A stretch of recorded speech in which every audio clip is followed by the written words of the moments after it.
La mer est une force que nous développons chaque jour. Banque Populaire Grand Ouest et sa marque Crédit Maritime vous présentent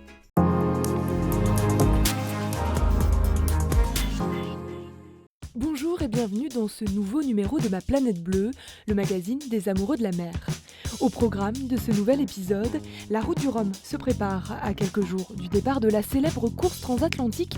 Vous saurez tout de ce grand rendez-vous sportif et maritime. Focus sur l'association La Fresque Océane qui organise des ateliers collaboratifs pour comprendre les enjeux de la préservation des océans. Et enfin, découverte du programme des Assises de l'économie de la mer qui se tiendra à Lille les 8 et 9 novembre prochains. La route du Rhum, destination Guadeloupe, revient pour une 12e édition. Et pour l'occasion, Ma Planète Bleue vous propose un reportage pour tout comprendre de ce grand rendez-vous maritime. La route du Rhum, c'est une course transatlantique créée en 1978 qui part de Saint-Malo en Bretagne, direction Pointe-à-Pitre en Guadeloupe, soit 3542 milles nautiques. Cette course a lieu tous les 4 ans et elle est mythique car sa particularité est de mélanger les classes de bateaux ainsi que les marins professionnels et amateurs. Cette année, l'édition bat tous les records avec 138 skippers et donc 138 bateaux sur la ligne de départ, répartis en 6 catégories ou 6 classes en fonction de leur type et de leur taille. Les IMOCA, les classes 40 et les Rhum Mono chez les monocoques et les Ultimes, les Ocean 50 et les Rhum Multi chez les multicoques. Au total, il y aura donc 6 vainqueurs, 1 par classe, même si le grand gagnant sera celui qui franchira en premier la ligne d'arrivée. Le record à battre est celui de 2018 où Francis Joyon avait fini la course en 7 jours, 14 heures et 21 minutes. Et on poursuit avec quelques chiffres sur les skippers de cette 12e édition. 20% sont étrangers, 5% sont des femmes, 50% des Français sont originaires ou résident en Bretagne, et enfin 61 marins vont concourir pour la première fois. Départ le dimanche 6 novembre à 13h02 exactement. Il ne nous reste plus qu'à leur souhaiter une belle route du Rhum 2022 et que le meilleur gagne. À édition XXL, village XXL. Pour la 12e édition, c'est un espace de 70 000 m², c'est-à-dire 10 terrains de foot, qui ouvrira du mardi 25 octobre au dimanche 6 novembre. Et en tout, c'est une centaine d'exposants qui animera les abords des bassins pendant 2 semaines, avec par exemple des parades, des concerts ou encore des ateliers.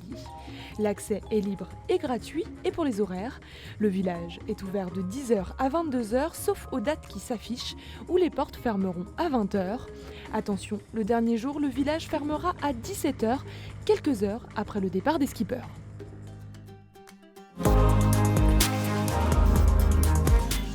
Sensibiliser à la préservation de l'océan, c'est le but de l'association rennaise Fresque Océane. Un objectif que cette structure met en place grâce à un atelier. Bienvenue pour cet atelier de la Fresque Océane. Merci d'arriver un peu en avance, comme ça on démarre super à l'heure. C'est un atelier qui dure 3 heures. Les participants vont jouer avec une centaine de cartes et ils vont devoir faire les liens entre les cartes, chacune représentant un des maillons de l'océan. Après avoir collaboré à la fresque du climat, Alice Vitou a décidé de proposer le même format, mais sur l'océan. J'en avais un peu assez qu'on parle de l'océan juste par le prisme de la pollution plastique, parce qu'en fait, en écoutant les experts, en me documentant à ce sujet, je me rendais compte qu'il y avait bien d'autres enjeux que la pollution plastique. Par exemple, surpêche est le premier facteur de déclin de la biodiversité marine. Pendant cet atelier de 3 heures, les participants vont se plonger dans 6 thématiques grâce à des cartes. Alice Vitou, elle, anime et complète le jeu. Donc ça va être ressources alimentaires. La collaboration et l'intelligence collective est à la base de ce jeu. Ici, on est là pour apprendre et pour échanger. Une formule qui plaît beaucoup. Ce qui me plaît, c'est vraiment de se dire que c'est nous qui participons à l'atelier et qu'on est moteurs, acteurs et actrices sur le sujet et qu'on découvre par nous-mêmes les effets, les potentielles solutions, etc. Depuis 2021, la Fresque Océane a touché plus de 7000 participants et l'association va former d'autres animateurs pour continuer à sensibiliser les citoyens sur tous les enjeux de préservation de l'océan.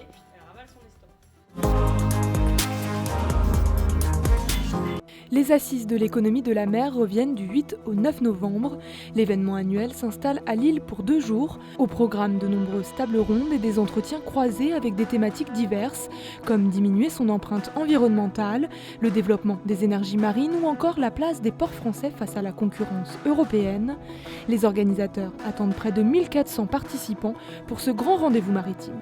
Et on se quitte sur ces paroles signées Éric Tabarly, grand navigateur français. Naviguer est une activité qui ne convient pas aux imposteurs. Dans bien des professions, on peut faire illusion et bluffer en toute impunité.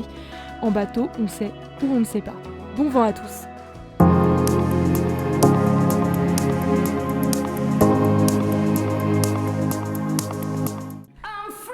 La mer est une force que nous développons chaque jour. Banque Populaire Grand Ouest et sa marque Crédit Maritime vous ont présenté Ma Planète Bleue.